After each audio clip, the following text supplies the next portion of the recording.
साल 2016 में एक Noida based company Ringing Bell दुनिया का सबसे चीपेस्ट स्मार्टफोन फ्रीडम 251 लॉन्च करने का फैसला करती है। दुनिया का सबसे सस्ता 251 रुपए वाला फ्रीडम 251 मोबाइल फोन। दुनिया के सबसे सस्ते मोबाइल फोन का दावा किए जाने वाले फ्रीडम 251 मोबाइल की डिलीवरी शुरू हो रही है। रिंगिंग बेल का फ्रीडम 251, जी हाँ, 251 रुपीज में एक एक्चुअल स्मार्टफोन।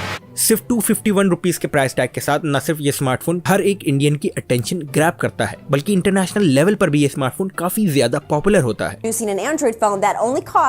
About $4. और आखिर होता भी क्यों ना $4 यानी 251 रुपए की रेंज में, जिसमें ढंग की वायर्ड केबल मिलना तक भी मुश्किल होता है, उतने में 8 GB स्टोरेज और 1 GB रैम वाला एंड्रॉइड स्मार्टफोन सुनते ही मानो इंडियन जनता इस स्मार्टफोन को खरीदने के लिए उतावली हो चुकी थी। इसके अलावा फ्रीडम 251 के मेकर्स यानी रिंगिंग बेल कंपनी ने इस स्मार्टफोन को मेक इन इंडिया और डिजिटल इंडिया कैंपेन के अंडर इस तरह प्रमोट किया था कि हर कोई इस स्मार्टफोन को एक गवर्नमेंट इनिशिएटिव ही समझ रहा था। और समझता भी क्यों ना, स्मार्टफोन की बैक में इंडियन फ्लैग का डिजाइन और इसके लॉन्च इवेंट पर खुद रूलिंग पार्टी के मिनिस्टर ने इसे अनवेल किया था। The phone was unveiled by senior Bharatiya Janata party leader Murli Manohar Joshi. और लॉन्च होते ही इस स्मार्टफोन को न सिर्फ 7 करोड़ से भी कहीं ज्यादा लोगों ने बुक कर दिया था, बल्कि इतनी डिमांड की वजह से ही फ्रीडम 251 की ऑफिशियल वेबसाइट तक क्रैश कर गई थी। मगर शायद ही उन 7 करोड़ लोगों को ये पता था कि जिस स्मार्टफोन को खरीदने के लिए उन्हीं ने बुकिंग करी है, असल में वो स्मार्टफोन कभी उनके घर तक डिलीवर नहीं होगा, बल्कि ये स्मार्टफोन इंडिया के सबसे बड़े मोबाइल फोन स्कैम बनकर ही रह जाएगा। तो आखिरकार सबसे बड़ा सवाल ये उठता है कि रिंगिंग बेल कंपनी के फाउंडर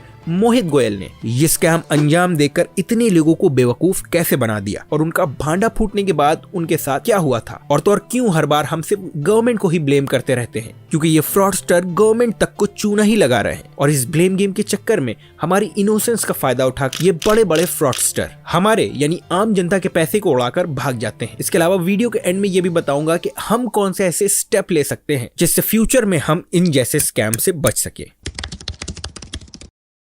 तो फ्रीडम 251 स्मार्टफोन के एक स्कैम होने का प्रेडिक्शन इस स्मार्टफोन के लॉन्च में कई एक्सपर्ट पहले से ही कर चुके थे, और इस प्रेडिक्शन के पीछे की असली वजह इस स्मार्टफोन का 251 रुपीज का प्राइस टैग ही था, क्योंकि स्मार्टफोन एक्सपर्ट के एस्टीमेट के हिसाब से इस स्मार्टफोन की कॉस्ट ऑफ प्रोडक्शन यानी इसको बनाने की कुल लागत ही 1400 रुपए से 2300 रुपए के बीच एस्टीमेट करी गई थी। यानी कि जिस स्मार्टफोन को मैन्युफैक्चर करने में ही 2300 रुपए का खर्च आएगा, तो आखिर क्यों कोई कंपनी उसे 251 रुपीज के प्राइस टैग के साथ नुकसान पर बेचेगी। इसके अलावा जो अगली बड़ी वजह थी जो इस स्मार्टफोन को एक स्कैम होने के कटघरे में खड़ा करती है, वो है खुद इस स्मार्टफोन का मॉडल। क्योंकि जब इस स्मार्टफोन को प्रमोशन के लिए इसे रिव्यूअर और इन्फ्लुएंसर को डिस्ट्रीब्यूट किया गया था, तो उन सभी ने ये नोटिस किया था कि असल में ये तो एडकॉम कंपनी का आइकन 4 स्मार्टफोन है, जिसके ऊपर सिर्फ रिंगिंग बेल कंपनी और इंडियन फ्लैग की रीब्रांडिंग करने के लिए स्टिकर्स लगाए गए थे, ताकि एडकॉम कंपनी का लोगो छुपाया जा सके। और एडकॉम आइकन 4 पहले से ही इंडियन मार्केट में 3999 के प्राइस टैग पर अवेलेबल भी था। और जैसे ही एडकॉम कंपनी को ये पता चलता है कि रिंगिंग बेल कंपनी उनके स्मार्टफोन को रीब्रांड करके सिर्फ 251 रुपीज में मार्केट करने की कोशिश कर रही है, तो ये जानते ही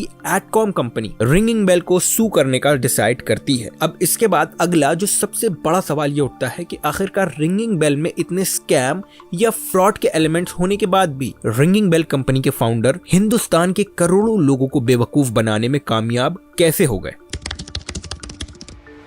एक चीज जो मैं रिंगिंग बेल कंपनी के फाउंडर्स की तारीफ करूंगा कि उनका फोकस बहुत क्लियर था, जैसा कि उन्होंने इंडिया के लोअर इनकम ग्रुप और मिडिल क्लास ग्रुप को टारगेट किया, क्योंकि न सिर्फ इस कैटेगरी के लोग हमारे देश में नंबर्स में भी ज्यादा हैं, और 2015 और 16 के पीरियड में भी मोबाइल और इंटरनेट एक्सेस की ग्रोथ भी इन ग्रुप के लोगों में ही ज्यादा हुई है, बल्कि इस इनकम क्लास के लोग इमोशनल भी बहुत ज्यादा जल्दी हो जाते हैं। इसलिए कंपनी ने आम जनता को चूना लगाने के लिए फोन में देशभक्ति वाले एलिमेंट इंट्रोड्यूस किए, क्योंकि उनको ये मालूम था कि इस स्मार्टफोन में देशभक्ति का तड़का लगाने से इंडियन मिडिल क्लास इमोशनल हो जाएगी और बिना कुछ सोचे समझे स्मार्टफोन बुक भी कर देगी। और फाइनली कंपनी ऐसा करने में कामयाब भी हो जाती है। इसके बाद अगली जो बड़ी वजह थी इस स्मार्टफोन का इतना बड़ा लेवल का फ्रॉड बनने की, वो थी हमारी मेन स्ट्रीम मीडिया। यूं तो मीडिया को डेमोक्रेसी का 4th पिलर कहा जाता है, मगर इस पिलर ने अगर ढंग से काम किया होता तो शायद इंडिया में कई फ्रॉड होने से पहले ही रोके जा सकते थे। जैसा कि अगर हम इस फ्रीडम 251 के केस से समझते हैं कि हमारी सो कॉल्ड मीडिया इस बकतस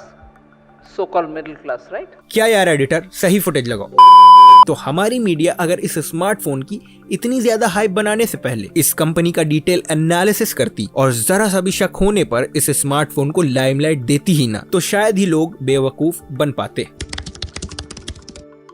इसके अलावा जिन कंज्यूमर ने स्मार्टफोन को खरीदने के लिए पैसा दिया था और फोन डिलीवर न होने के बाद उनको ये तक नहीं पता था कि आखिरकार वो लीगल एक्शन लेने के लिए जाएं कहां। प्लस क्योंकि ये स्मार्टफोन का प्राइस ही सिर्फ 251 रुपए ही था, इसलिए किसी को इतना इंटरेस्ट भी नहीं था कि वो 251 रुपए के लिए कंज्यूमर कोर्ट का दरवाजा खटखटाए। हालांकि इन सभी के और डिलीवरी में डिले के बाद हमारी गवर्नमेंट फाइनली जाकर इस केस को लेकर सीरियस होती है और फाइनली ये क्लैरिफाई करती है कि फ्रीडम 251 स्मार्टफोन का मेक इन इंडिया से कोई लेना देना ही नहीं है। और तो और टेलीकॉम मिनिस्ट्री और इनकम टैक्स डिपार्टमेंट दोनों ही रिंगिंग बेल कंपनी पर इन्वेस्टिगेशन शुरू करती है और इन्वेस्टिगेशन शुरू होने के बाद भी रिंगिंग बेल के फाउंडर ये क्लेम करते हैं कि उन्होंने 7 करोड़ से ज्यादा रजिस्ट्रेशन रिसीव किए हैं और वो जून 2016 से स्मार्टफोन की डिलीवरी भी शुरू कर देगी। और फाइनली जाकर जून मंथ में रिंगिंग बेल कुछ फोन्स की डिलीवरी तो करती है, लेकिन सिर्फ 5000 यूनिट्स की, और बाकी करोड़ों लोगों को स्मार्टफोन डिलीवर करने में नाकाम रहती है। और इतना सब कुछ हो जाने के बाद ही इन्वेस्टिगेशन में ये प्रूव हो पाता है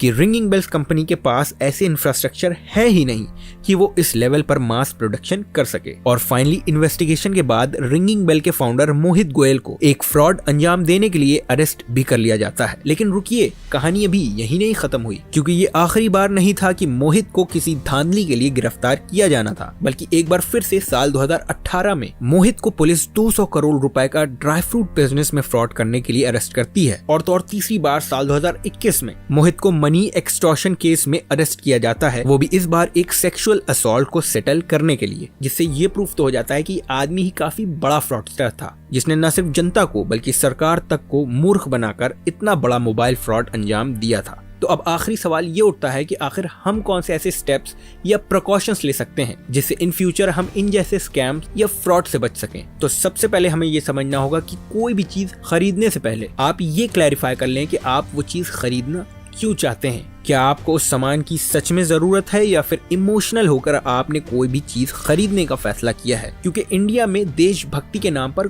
कुछ भी बिक जाता है, चाहे वो मूवीज हो और भी बहुत सी चीजें। जैसा कि एक एग्जांपल से समझते हैं कि हमारे देश में इंडिपेंडेंस या रिपब्लिक डे पर नेशनल फ्लैग हर जगह मिलता है और लोग देशभक्ति की भावना में उसे खरीदते भी हैं, मगर उसके अगले दिन ही आपको हमारे देश की शान सड़कों पर गिरी मिलती है। तो ऐसी देशभक्ति का क्या फायदा जब हम अपनी कंट्री के फ्लैग की ही इज्जत नहीं कर सकते। यानी कि अगली बार जब भी आपको कोई देशभक्ति के नाम पर कुछ भी बेचने की कोशिश करे तो आपको इमोशनल होकर उसे खरीदने की जरूरत बिल्कुल भी नहीं है, क्योंकि अगर आप उसे नहीं भी खरीदोगे तो उससे आप बिल्कुल भी एंटी नेशनल नहीं हो जाओगे। इसके अलावा अगर आपको कोई ऐसी डील मिले जिसको सुनने से ही आपको too good to be true लग रही हो, तो फौरन ही उस ऑफर की क्रेडिबिलिटी और यहाँ तक कि कंपनी की क्रेडिबिलिटी तक को वेरीफाई जरूर करें। इसके अलावा वो ऑफर जो प्रैक्टिकली ही अचीवेबल नहीं है उनसे तो बिल्कुल दूर ही रहे। जैसा कि फ्रीडम 251 के केस में एक्सपर्ट ने ये पहले से ही क्लेम कर दिया था कि 251 रुपीज में स्मार्टफोन मैन्युफैक्चर करना तक पॉसिबल ही नहीं है। उन्होंने कहा है कि ये फोन का जब हम पार्ट लाएंगे तो हमें 1400 लगेगा, तो 1400 में ये लाएंगे, 251 रुपए में बेचेंगे। लेकिन उसके बावजूद भी लोगों ने इस स्मार्टफोन को बुक किया। और तो और लास्ट में ये भी ध्यान रखें कि स्कैमर्स अक्सर अपने प्रोडक्ट्स या सर्विसेज को गवर्नमेंट इनिशिएटिव से लिंक करने की कोशिश करते हैं ताकि वो कंज्यूमर का ट्रस्ट जीत सके। इसलिए गवर्नमेंट से जुड़े इनिशिएटिव को स्पेशली वेरीफाई जरूर कर ले। और अगर आप इन जैसे कोई भी स्कैम का शिकार हो गए हों तो फौरन ही consumer protection cell, cyber crime portal और नेशनल कंज्यूमर हेल्पलाइन पर फौरन ही रिपोर्ट जरूर करें। तो फिलहाल के लिए बस इतना ही। अगर आपको ये वीडियो पसंद आई हो तो वीडियो को लाइक, चैनल को सब्सक्राइब और बेल आइकन दबाना बिल्कुल भी ना भूलिएगा।